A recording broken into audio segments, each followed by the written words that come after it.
Oui, cher ami, aujourd'hui nous allons parler du mariage de l'Église catholique, le mariage des chrétiens de l'Église catholique.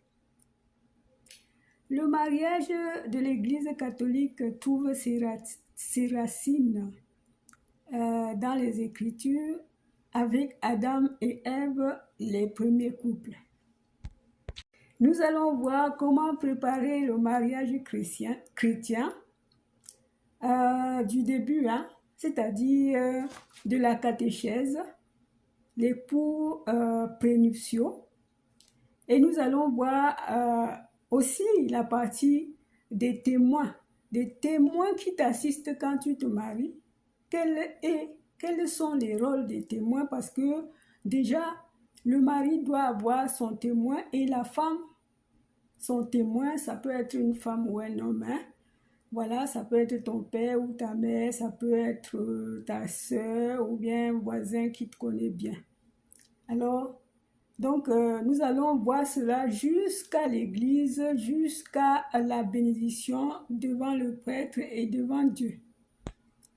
Oui, cher ami, comme je vous l'ai dit la dernière fois, je vais faire mon story sur ce que j'aime bien, parce que j'aime parler de ma foi, pas de la foi tout simplement, parce que le mariage chrétien se passe dans beaucoup de religions, les religions musulmanes, protestantes, orthodoxes, ainsi de suite. Donc, je parle des miens. Alors, c'est mon story. Et si je parle de ça, c'est parce que j'ai été mariée à l'église. Alors, donc, je vous ai dit qu'on va commencer par la préparation prénuptiaux, parce que peut-être la femme n'est pas encore baptisée, peut-être la femme n'est pas chrétienne et que le mari est chrétien catholique et il veut se convertir sa femme dans sa religion. Parce que vous ne pouvez pas être un couple et aller, et l'autre est protestant, l'autre catholique, c'est un peu une division.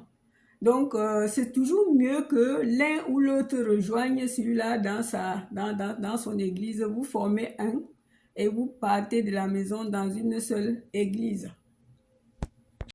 Avant de continuer, je me présente très brièvement. Je suis Marc Florence, coach individuel du jeûne thérapeutique pour la santé globale, passionnée depuis longtemps des soins naturels et de l'entrepreneuriat. Alors, entrons dans le vrai sujet. Alors, je vous ai dit que je vais parler de ce que je connais parce que moi, j'ai été mariée à l'église. Quand moi, je voulais me marier à l'église, c'est là où je me suis convertie à l'église catholique parce que le monsieur avec qui je voulais me marier, c'était quelqu'un catholique et j'étais protestante. Alors, on m'a convertie vers les catholiques pour qu'on puisse accepter le mariage. Parce que déjà, le mariage, les préparations commencent donc par là. Il faut d'abord aller faire une demande, et on va te poser les questions. Selon tes questions, on peut te demander des documents à fournir qui vont rassurer. Les documents même, les documents de ton baptême, les reçus qui viennent de là où tu t'es baptisé et tout. Et puis maintenant, quand on a déjà ces papiers-là, on peut vous demander maintenant de faire les cours prénuptiaux. Ces cours, c'est donné par quelqu'un qui éduque les couples, qui parle du couple peut-être ça peut être pour 3 mois avant le mariage, ça peut être 6 mois. Voilà pourquoi il y a d'autres couples chrétiens qui ne divorcent jamais. Parce qu'on leur a enseigné d'abord, on leur a enseigné beaucoup de choses sur la vie du couple. Donc, la catéchèse prénuptiaux, c'est très, très, très important.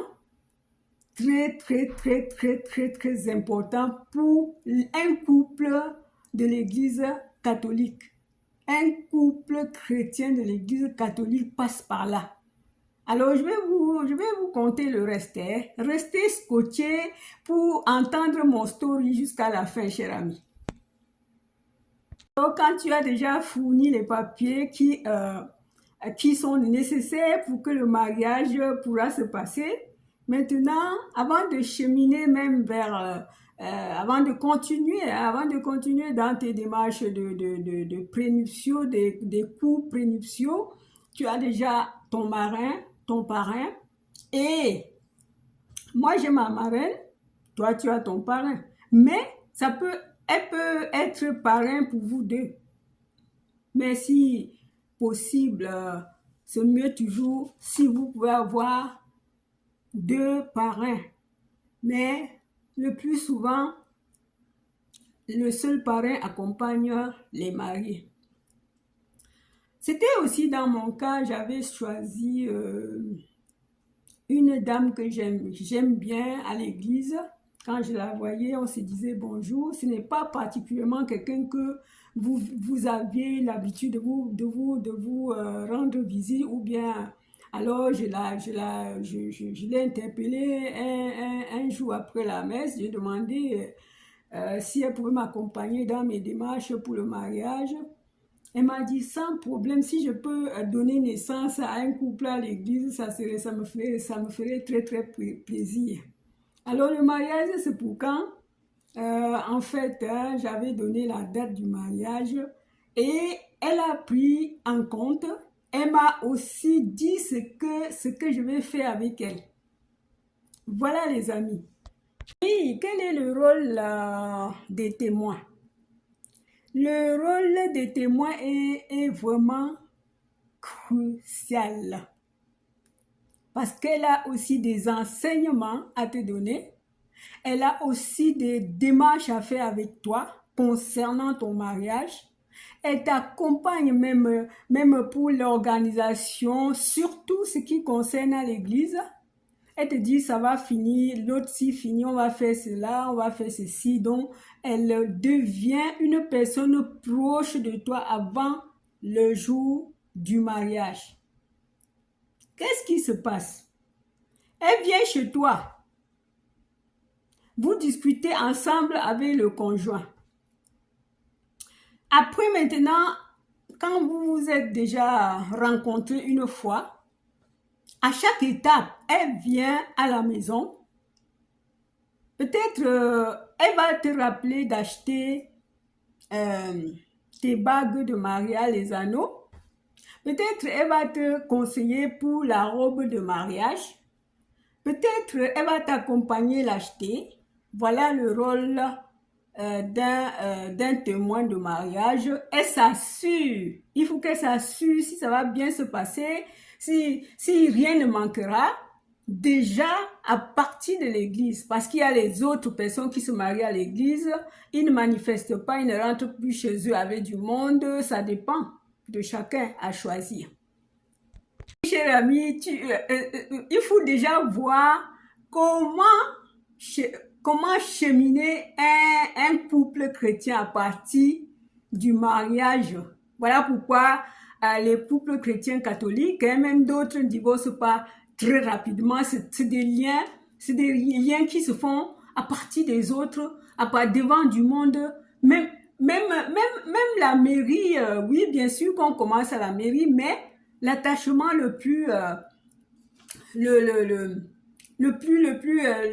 l'attachement le plus sérieux à l'église devant Dieu et devant le monde et devant ceux qui t'accompagnent, devant les témoins, devant tes frères et sœurs, donc voilà. Et du coup, lorsque on a fini, pardonnez-moi, lorsqu'on a déjà fini avec les préparatifs, maintenant, on a fini aussi à l'église, à la mairie, parce que non, il y a toujours qu'on commence à la mairie et puis on signe devant le maire et puis on s'en va à l'église. Nous allons maintenant entrer à l'église, les chers amis. La cérémonie commence. La cérémonie commence quand on est parti de la... comment dire? on part de la mairie, on s'en va direct à l'église. Maintenant, la cérémonie commence par l'entrée des mariés. L'entrée des mariés, comment? Quand les mariés veulent entrer, tout le monde se lève comme vous le savez, hein. Et puis, il y a des petits enfants qui dansent pour accompagner Comme le mien, c'était comme ça. Mais je voulais parler mon story parce que je voulais parler ce que je connais bien. Et après, maintenant, ils ont leurs chaises qu'on a déjà préparées, à part, ils sont assis, voilà. Maintenant, on va entrer dans la lecture. Dans la lecture, d'abord, on va faire un chant de bénédiction pour les accueillir. Après, maintenant, on va entrer on va commencer la messe du mariage. Oui, comme je vous ai parlé des témoins pour le mariage de l'Église catholique, le témoin ou la témoin choisit la lecture avec les gens de l'Église. Quelle lecture se lira ce jour? Et même les mariés lisent aussi, hein. Et puis, après cette lecture, on va passer par les consentements mutuels. Parce qu'il y a toujours, est-ce que tu aimes celui-ci? Est-ce que tu veux le marier pour jusqu'à la vie? Ainsi de suite. Il se change les consentements mutuels. Et qu'est-ce qui se passe après? Maintenant, lorsqu'on a déjà changé les consentements mutuels, maintenant, il faut continuer à faire les rites, hein. Les rites, le prêtre va venir maintenant bénir leurs anneaux, mettre dans leurs doigts, ainsi de suite. Et après, on va chanter, faire cette messe-là. On va chanter et faire cette messe-là dans une grande foule avec la joie, le rire aux lèvres, avec le doigt de la mariée qui montre aux gens que voici déjà ma bague dans la main. En tout cas, la messe des mariés n'est pas comme la messe d'un mariage n'est pas comme les messes de tous les jours, hein, frère. C'est une c'est une messe particulière qui a des chants préparés, des anneaux qu'on doit mettre, la bénédiction par l'eau qui va asperger, et c'est une messe particulière. Et même, peut-être j'ai sauté une partie, excusez-moi, parce que en fait, hein, oui, mais je n'ai pas sauté parce que je vous ai dit que la témoin ou le témoin peut t'accompagner, peut t'assurer dans les démarches, c'est-à-dire savoir si tu as une tenue, si tu as les chaussures, c'est-à-dire qu'elle va voir tout ça et c'est elle qui va t'habiller. Alors, c'est elle qui va t'habiller, cher ami. Donc, un témoin n'est pas ta sœur. Ça peut être ta sœur parce que tu n'as pas trouvé. Mais moi, j'avais trouvé quelqu'un que je connaissais tout simplement de vue comme ça. Qu'elle est souvent souriante, ça m'a touché et puis je l'ai choisie comme ça. C'est elle qui t'habille, c'est elle qui te maquille. Bon, tu peux aller faire la manicure ou quoi que ce soit, mais c'est elle qui fait le reste à la fin pour que tu sortes, que tu ailles devant le maire et ensuite à l'église. Bon, comme aujourd'hui, ce que j'ai vu, il y a les gens qui ne portent pas la robe blanche pour aller devant le maire. Il y a des robes qu'on va devant le maire. Après, on va changer tout de suite. Mais si on n'a pas prévu ça avec avec le témoin, ou parce que c'est elle qui peut savoir comment ça va se dérouler. Alors, les chers amis, j'ai bien dit que je vais parler d'un sujet que j'aime bien, que je maîtrise très bien. Et peut-être ça va t'aider d'aimer la religion catholique, ou ça va t'aider de construire ton couple sur la foi et la spiritualité. Oui, parce que c'est très important quand nous passons devant déjà les cours prénuptiaux, la catéchèse, hein. et nous passons devant une personne qui va prendre le temps de te conseiller, de te donner certains conseils que tu ne savais pas, et ça marque tout à ton mari et à toi-même. Donc, la séparation peut se faire dans les mariages catholiques, mais ils ne sont pas nombreux, hein, les chers amis. Oui, chers amis, on commence la vie d'un couple chrétien en parlant que de la prière. Et pour cheminer dans ton couple chrétien, c'est la prière et la foi. Vous devez être en prière ensemble tout le temps, être en prière et garder la foi, aller à l'église, parce que j'en ai vu, il y a des gens qui se marient seulement à l'église et puis ils rentrent à l'église quand ils sont morts. On amène leur corps déposé à l'église et on amène au cimetière. Alors ça, ce n'est pas vraiment ce que l'église nous demande.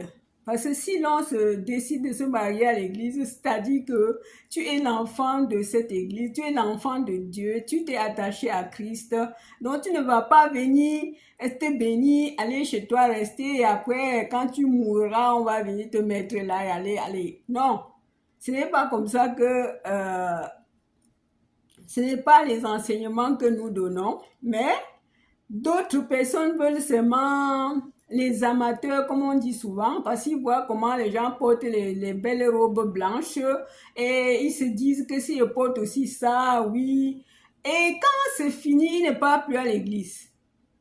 Quand le mariage est terminé, l'église, même le parrain va faire n'importe, la marraine, elle ne va mettre la personne, ils ne vont plus y aller. C'est des amateurs parce qu'ils voulaient imiter. Mais si tu veux aller chercher une vie de couple saine, sereine, une vie de couple durable, tu ne vas pas aller te bénir devant Dieu, devant les hommes, et maintenant venir chez toi rester. Non, ce ne serait pas ça. Dieu ne peut pas t'aider dans ton mariage. Et d'ailleurs, quand tu mets ces pratiques de l'Église dans ton couple, en accueillant tes enfants, tu les éduques sur le chemin par lequel tu te nourris. Tu amènes tes enfants à l'église, tu les amènes, déjà quand ils sont nés, tu vas les baptiser, hein, et après tu vas aller demander la catéchèse pour lui quand il saura déjà lire et parler très bien et savoir s'il peut, voilà, tu l'amènes là-bas. Donc, ça c'est un chemin qui ne s'arrête pas dans ta vie. Dans ta vie, quand tu es déjà parti pour l'union devant Dieu et devant les hommes, il est écrit que l'homme devrait s'attacher, quitter ses parents, et la femme quitter ses parents et que vous allez faire qu'un seul. Alors si maintenant tu te fais un seul, tu viens à la maison rester, ce n'est plus ça. Tu n'attacheras même pas tes enfants sur ta voix, ni rien du tout. Donc vraiment, je te conseille, toi qui me regardes, hein, parce que ce n'est pas obligé que je dise ça. Ça va peut-être faire mal à quelqu'un, mais moi je parle de ce qui se passe dans mon église. Et puis je vous ai dit que c'est un story. Et j'aime parler ce que j'aime bien. J'aime parler un sujet que je connais bien et ça me donne aussi, j'ai bien de quoi dire. Donc, les chers amis, comment vivre, comment construire un couple chrétien visé sur la spiritualité et la foi. Oui, si tous les jours vous priez le matin ensemble et priez le soir, vous avez des sujets. Vous avez tous des sujets à déposer devant Dieu. Nul ne peut dire qu'il n'a rien à parler à Dieu. Parce que même si tu n'as rien, tu as une famille, tu as des sœurs, tu as des frères, tu as des oncles, tu as des tantes, tu as une mère, tu as un père. Alors, dans tes sujets de prière, tu peux et mettre ton père, ton frère, ta mère qui est peut-être malade, ainsi de suite. Donc, la vie de couple s'attache sur la spiritualité, et la foi. Quand tu as la foi, rien ne peut t'empêcher de résoudre un problème qui va arriver dans ton couple, cher ami. Oui, mon cher ami, mes chers amis, ton couple chrétien catholique est centré sur la spiritualité et la foi. Maintenant, comment résoudre les conflits? Les conflits. Ce n'est pas parce que tu es chrétien, tu es marié devant Dieu que tu ne peux pas avoir des conflits dans ton ménage. Ce n'est pas parce que tu pries tous les jours avec ton conjoint que tu vas faire les bêtises n'importe où. Non. C'est-à-dire que les couples qui se sont réunis devant Dieu et devant les hommes, quand il y a un problème, ils ne vont pas aller dire aux voisins, ils ne vont pas aller dire dans sa famille. Il y a les gens, les différentes personnes de l'église qui sont là pour. Et même, il suffit que ce soit un problème un peu très, très délicat que tu amènes. Vous-même, vous deux, vous pouvez résoudre votre problème. Vous pouvez résoudre votre problème. Parce que quand vous êtes marié, vous faites un. Mais dans les un, je peux te dire que ça n'est pas bien. Ça est bien pour nous. Ça, c'est mal pour nous. Et si l'un d'entre vous ne veut pas suivre ça, ça peut être des disputes. Alors, si tu es chrétienne et qu'il y a dispute, alors tu n'as pas quitté le lien avec ton parrain ni ta marraine. Mais ne va pas chez tes parents. Ne va pas voir tes sœurs. Ne va pas voir des voisins. Voilà là où les ménages peuvent se casser très rapidement, les chers amis. Parce que lorsque tu vas voir un voisin, tu vas voir un ami, un frère, tes parents, chacun va donner son avis. Alors la personne qui vous avait enseigné, la personne qui vous avait suivi, la personne a déjà elle a déjà vécu dans son ménage des années. Elle peut vous édifier. Elle peut vous aider dans ce conflit rapidement. Alors, cher ami, si tu es chrétien et que tu voudrais que tes enfants, ou bien que tu es encore jeune chrétien, tu veux te marier en couple chrétien, il faut vraiment savoir que c'est très important de ne pas parler de ton couple n'importe où, à n'importe qui et n'importe quoi. Oui, l'éducation des enfants dans un couple chrétien est vraiment, ça couvre une importance très, très, très, très centrée sur un enfant qui va peut-être fréquenter les lieux sociaux et encore ou dans sa vie professionnelle ou dans sa vie personnelle ou encore envers toi, son père et sa mère. Lorsque tu as appris à l'enfant à respecter, lorsque tu l'amènes vers là où il y a le respect, lorsque tu l'apprends comment se comporter chez toi et vers les autres, l'éducation d'un enfant chrétien, quand tu le prends au bas âge, c'est autre chose. Ça change tout. Ça change, ça transforme l'enfant de bas âge jusqu'à sa fin.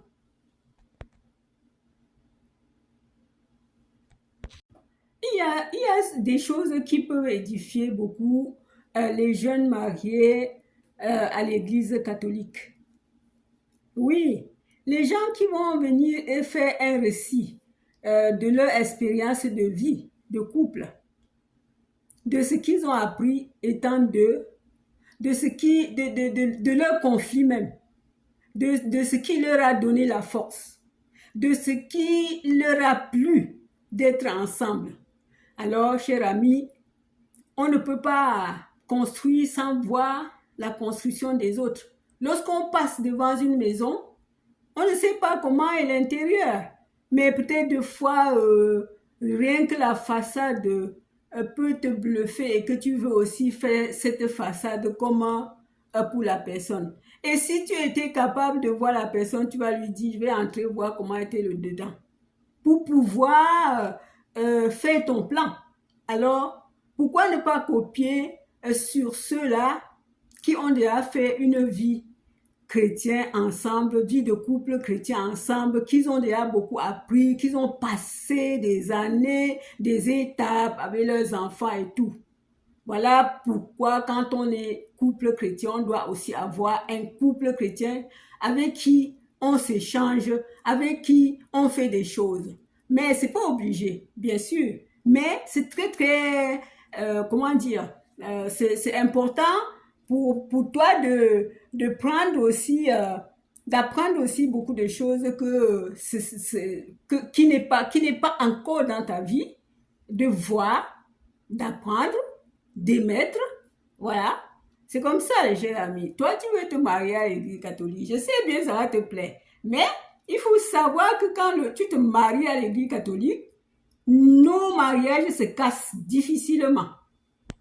Oui, cher ami, il y a toujours des astuces et conseils pour une vie de couple harmonieuse, hein? Oui, parce que ce n'est pas le genre là que le monsieur va partir seul dans un mariage ou autre. Le monsieur va aller se promener à Tour Eiffel tout seul. Et toi, tu seras dans un parc, dans le parc floral là-bas, alors que vous deviez le faire ensemble pour pouvoir tisser. Vous savez, quand les gens sont ensemble quelque part, peut-être sans leurs enfants, il y a des idées qui viennent, il y a des choses que vous n'avez pas dites, il y a des projets. Vous savez, alors ne pas, quand on veut mettre l'harmonie dans un ménage, ça peut être un ami, ça peut être une amie, ça peut être un père, ça peut être une maman. Mais sont là ensemble avec elle, tu verras comment l'harmonie va jaillir dans votre amour, dans vos liens. Alors, cher ami, tiens cela en compte. Et je comprends bien que c'est très facile de parler comme ça, mais ça s'apprend. Ça s'apprend, les chers amis.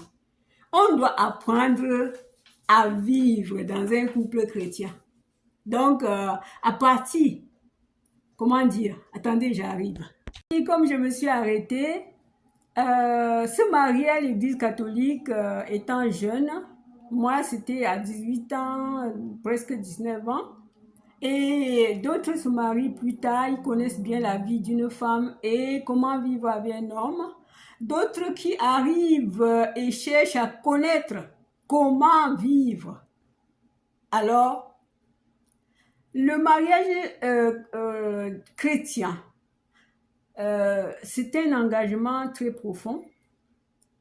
C'est un engagement très profond à vivre avec dévotion, à vivre avec amour. C'est un engagement très fort, très fort, que l'on devrait bien réfléchir parce que les mariages chrétiens se bénissent tous les ans. Nous-mêmes, dans notre église, les mariés viennent toujours demander la bénédiction chaque année. Oh, l'anniversaire de mon mariage, de 20 ans de mon mariage, de 30 ans de mon mariage, de 5 ans, de 2 ans. Donc, c'est-à-dire que la tâche est encore là. La tâche vient s'ajouter sur la tâche que tu avais déjà. Ça ne veut pas dire que si tu ne le fais pas, quelque chose va se passer. Mais c'est quelque chose de plus. C'est-à-dire, c'est aussi motivant pour ceux-là qui n'ont jamais eu cette bénédiction, cet attachement profond, cet amour qui se lie devant le Christ. Alors, les chers amis, ne tarde pas à aller demander aussi, même à 40 ans de mariage, on demande la célébration devant Jésus, devant Dieu, devant les hommes. Il n'y a pas d'âge. Il n'y a pas d'âge pour aller demander le mariage devant le prêtre et devant Dieu. C'est juste un engagement profond qui vient du cœur et qui doit rester et qui doit être, qui doit se vivre avec dévotion, avec une pleine amour, avec l'amour inconditionnel, je peux dire. Et je vais vous dire que c'est un lien et c'est une bénédiction qui a de l'effet dans le couple. Alors, cher ami, si tu as aimé mon story, il faut partager, il faut liker. Et si tu n'es pas abonné, abonne-toi. Tu verras, parce que je suis Marc Florence, passionnée depuis longtemps des soins naturels.